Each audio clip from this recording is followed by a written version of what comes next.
Welcome one second to my channel. आज हम बात करेंगे वन प्लस के बारे में।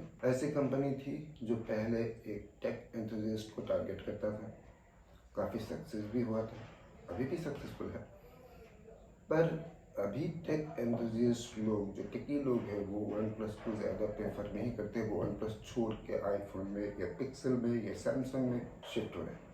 इसकी वजह क्या है, इसके बारे में हम बात कर रहे हैं आज। तो स्टार्ट कर देते हैं वीडियो को। 2013 में ओप्पो के दो लोग, एक है पिटलर और दूसरा है कार्ल पाई। एक ओप्पो के वाइस प्रेसिडेंट थे और दूसरा एक कंप्यूटर प्रोग्रामर था। $1 बिलियन लेके एक कंपनी ओप्पो से अलग करके कंपनी बनाई थी, जिसका नाम उन्होंने वन प्लस दिया था। उनका टारगेट था कि एक balance high and quality with lower price mobile बनाएंगे। एक ऐसा मोबाइल जिसकी बिल्ड क्वालिटी अच्छी हो, जिसकी डिस्प्ले अच्छी हो, जिसकी प्रोसेसर अच्छी हो, लेकिन वो फ्लैगशिप कैटेगरी के प्राइस पे नहीं, इससे कम में आएगा। जिस वजह से इसको वन प्लस को फ्लैगशिप किलर भी कहा जाता था। उस टाइप की प्रोसेसिंग देता था, उस टाइप की फीचर्स देता था, लेकिन फ्लैगशिप मोबाइल से बहुत कम प्राइस पे देता था। इनका टारगेट टेकी लोग ही थे, टेकी पर्सन्स को ही वो टारगेट करते थे।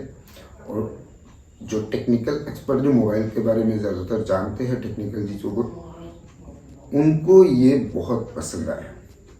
Performance, display quality, build quality, सब चीज़ों में। अब बात करते हैं कब लॉन्च हुआ।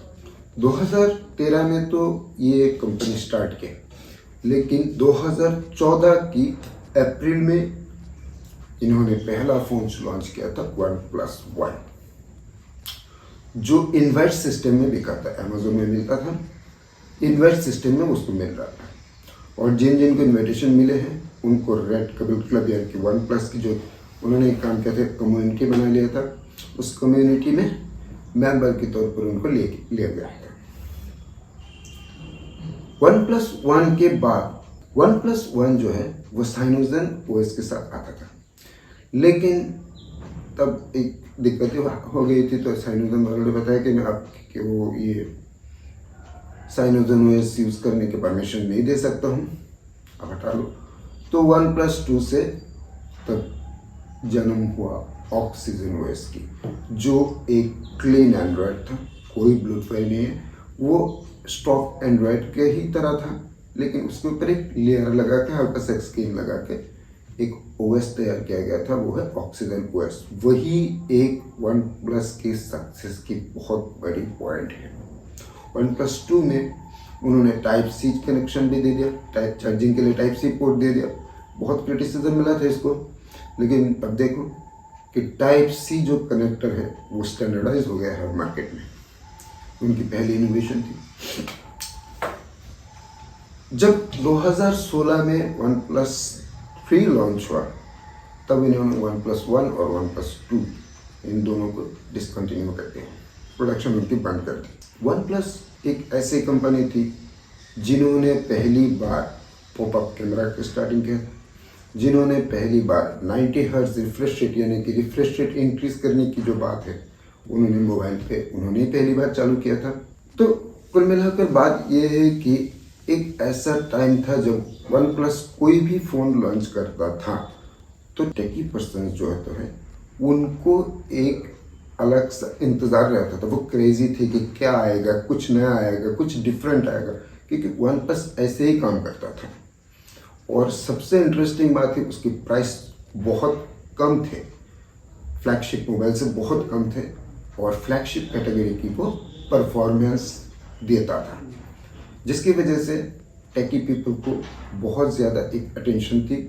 उनको एक इंतज़ार रहता था वो कि कब नया फ़ोन आएगा।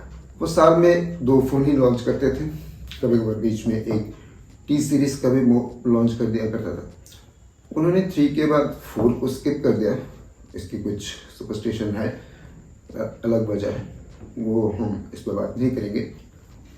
उन्होंने 4, उसके बाद 5 लॉन्च किया, 6 लॉन्च किया, 7 प्रो, 70 प्रो, उसके बाद 8 प्रो, 9 प्रो से ही उनका धीरे धीरे प्रॉब्लम शुरू होना स्टार्ट कर दिया, क्योंकि जब 8 प्रो लॉन्च किया था तो ये तब फ्लैगशिप किलर नहीं, वो खुद एक फ्लैगशिप फ़ोन बन गया था।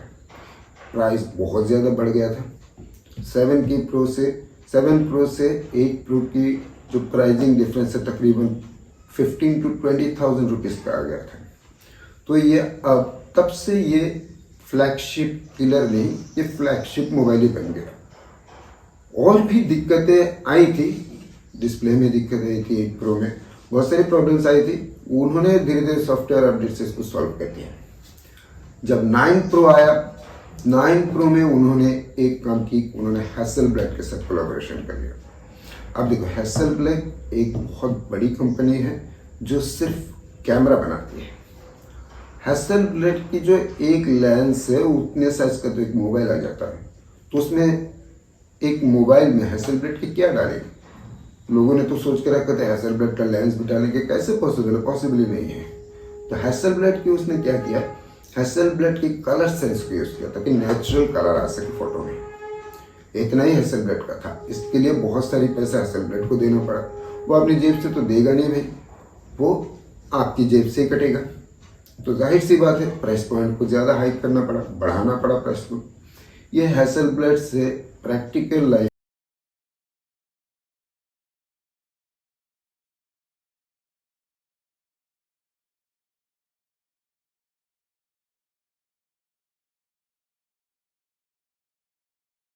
जब 9 प्रो आया, 9 प्रो के बाद जब एंड्रॉयड अपडेट, वन प्लस की एक खासियत थी क्या, वो अपडेट बहुत प्रॉपर टाइम पे देता था। बीटा अपडेट की जो बीटा वर्जन है वो उनको बीटा रोलिंग पे आपको एंट्री कर सकते थे। बीटा वर्जन आता था उसका जो स्टेबल सॉफ्टवेयर आने से पहले, और प्रॉपर टाइम पे अपडेट देता। सिक्योरिटी अपडेट प्रॉपर टाइम पे मिल जाता था वन प्लस के। ये एक बहुत बड़ी प्लस पॉइंट थी। जनरली वो महंगे फ़ोनों में देखा जाता है, जैसे कि सैमसंग की फ्लैगशिप मोबाइल हो, गूगल मोबाइल हो, आईफोन हो, उनमें प्रॉपर टाइम पे और रेगुलरली अपडेट मिलता रहता है, सॉफ्टवेयर अपडेट। उन चीज़ को उन्होंने कंटिन्यू किया था। और उनकी जो कम्युनिटी बनाई थी वन प्लस की, वो भी एक अच्छी चीज़ थी, क्योंकि कम्युनिटी में लोग जो जो उनको बोलते थे कि इसको ये चेंज करना चाहिए, इस चीज़ को ऐसे ठीक करना, वो भी काम होता था। लोगों की बातें वो सुनते थे और उस हिसाब से वो काम भी करते थे। लेकिन धीरे धीरे इस चीज़ को ओमिट कर दिया गया है। धीरे धीरे वो हटने लगा है यहाँ से। वो अपने तरीके से ही काम करने लगा है, लोगों की बात को वो ध्यान में नहीं दे रहे थे। तो ये एक टेकी पीपल के लिए बहुत बड़ी दिक्कत हो गई थी। क्योंकि और एक बात है जो बता रहे हैं आगे, वन प्लस 9 प्रो जब लॉन्च हुआ चाइना में, वो उसमें ऑक्सीजन ओएस था ही नहीं, उसको हटाकर कलर ओएस बना दिया गया। अब इंडिया में या ग्लोबली वो कलर ओएस तो बना नहीं है, लेकिन एंड्रॉयड 12 के अपडेट जब आपको मिले हैं तो इसमें जो ऑक्सीजन ओएस था वो सिर्फ नाम का ऑक्सीजन ओएस था, अंदर से वो कलर ओएस ही था। उसमें थीम स्टोर ऐड हो गया है, कुछ और भी चीज़ ऐड हो गया, लेकिन ब्लूटूथ नहीं था, ब्लूटूथ फ्री था, लेकिन कुछ कम्प्लेक्स हो गए थे। जैसे कि मैं खुद यूज़ कर रहा था वन प्लस, तो जैसे एंड्रॉयड 12 का अपग्रेड आया तो मुझे उतना अच्छा नहीं लगा। यूआई में बहुत ज़्यादा कुछ चेंजेस ऐसे आ गए थे, मुझे कम्प्लेक्स लगने लगा। तो मजबूरन मुझे मैं लास्ट वन प्लस 9 प्रो भी यूज़ किया था। उसके बाद मैं शिफ्ट हो गया पिक्सल पे, गूगल पिक्सल पे, क्योंकि मुझे साफ सुथरा यूआई पसंद है, क्लीन यूआई पसंद है। वन प्लस 9 प्रो की जब चेंज हुए थे, जब वन प्लस 9 प्रो जब 12 का अपडेट आया था, तो ये मोस्टली कलर ओएस बन गया था। इसमें कोई दिक्कत की बात नहीं है, क्योंकि तो ये ओप्पो का ही ब्रांच, ओप्पो के R&D यूज़ करता है, ओप्पो के प्रोडक्शन होता है उसका, ओप्पो ही उसका प्रोडक्शन करता है, ओप्पो की R&D यूज़ करते हैं, डिज़ाइनर ओप्पो का है, सब कुछ तो ओप्पो का ही है। प्रॉब्लम ये हो गई थी कि वो अनाउंसमेंट, एक दिक्कत आ गई थी जब इनको अनाउंसमेंट किया गया था कि ओप्पो के साथ मर्ज हो रहा है, ये टेकी पीपल को हिट कर गई बात। वैसे तो ये ओप्पो का ही था, पहले से ही ओप्पो का था, बाद में ओप्पो में मर्ज है, इसमें बुराई क्या है? वो तो बात तो वही है ना। जैसे आप देख लो, जैसे कि BBK एंटरप्राइज है मेन, उन्हीं के सारे ब्रांचेस है, उन्हीं के Oppo, Vivo, one plus, Realme, iQOO, इस सारे के सारे BBK एंटरप्राइज में ही पड़ता है। लेकिन ये जो अनाउंसमेंट हुई है, इस अनाउंसमेंट के बाद जो छोटा मोटा चेंजेस हुई है, उसके वजह से एक साइकोलॉजिकल इफेक्ट पड़ा है। वन प्लस जिस साइकोलॉजी को लेकर बनाया गया था, वो थोड़ा थोड़ा धीरे उस जगह से वो हटने लगी है। जो टेकी पीपल को थोड़ा बहुत दिक्कत आने लगी है, वो उससे धीरे धीरे वो हटने लगे हैं।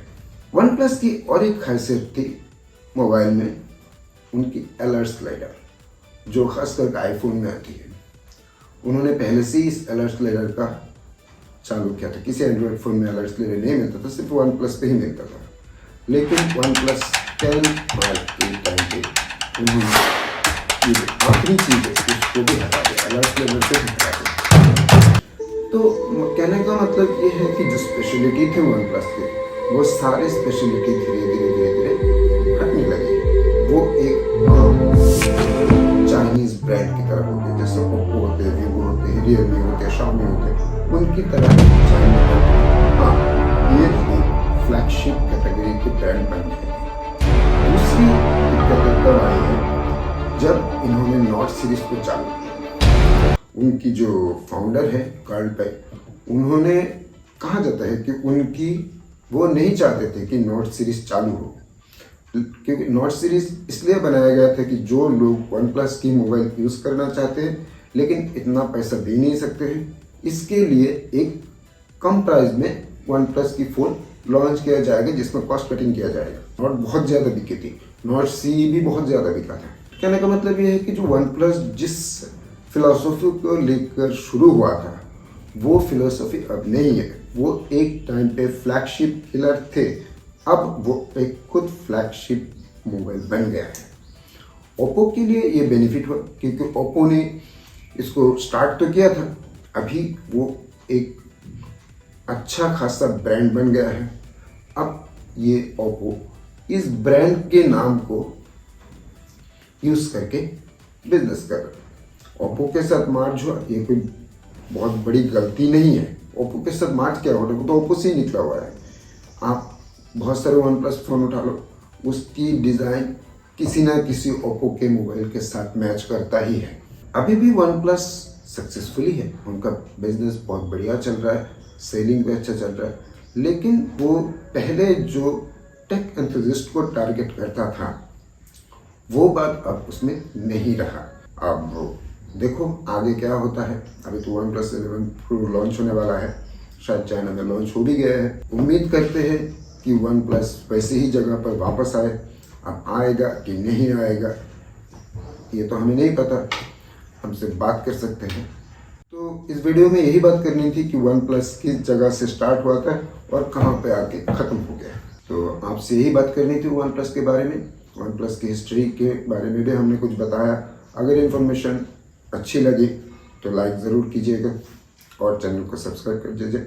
इस तरह की वीडियो मैं बनाता रहता हूँ, चैनल को सब्सक्राइब कीजिएगा ताकि जब भी कोई नया वीडियो अपलोड हो तो आपको नोटिफिकेशन मिल जाए। नमस्कार।